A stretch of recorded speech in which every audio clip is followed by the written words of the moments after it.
Нұрдаулет пен Айда көпшіліктің көз алдында жүрген жұп. Кезінде бәріміз олардың махаббатына куә болдық, бір-біріне қалай қолдау көрсеткенін көрдік.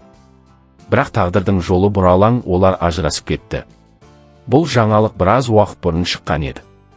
Ал енді бірнеше айдан соң Нұрдаулет жаңа видеосында өзіне жаңа жар тапқанын көрсетіп, елді қайта дүр сілкіндірді. Бейне жазбада Нұрдаулет, оның қасында мен мықтымын. Ол сенеді, мен жеңемін депті. Бұл рас па, әлде жай ғана статистиканы көтерудің амалы ма? Мұны нақты ешкім білмейді. Бірақ пікірлерге қарасақ, халық екіге бөлініп кеткен. Біреулер қолдап жатыр. Хейтерлерге сауап болды дейді бірі. Нұрдаулет бақытты болуға лайықты адам. Армандаған арманына жете бер деп тілек айтушылар да аз емес. Басқалары сын айтып отыр. Қателік үстіне қателік, біреу баласын қарап жүр, біреу өзін дамытып жатыр.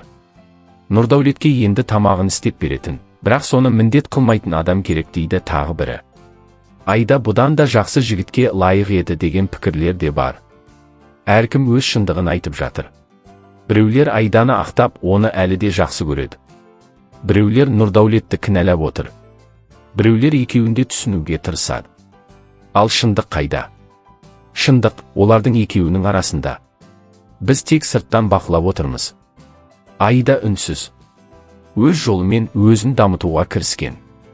Нұрдаулет жаңа өмір бастап жатыр. Кімнің қалай бақытты болатынын тек уақыт көрсетеді. Өмір күрделі. Әркімнің тағдыры әртүрлі. Ең бастысы өткеннен сабақ алып, алға ұмтылу. Нұрдаулет болсын, Айда болсын, әрқайсысы өз бақыты үшін күресіп жүр. Бізге тек тілек айту ғана қалады. Сіздер не ойлайсыздар?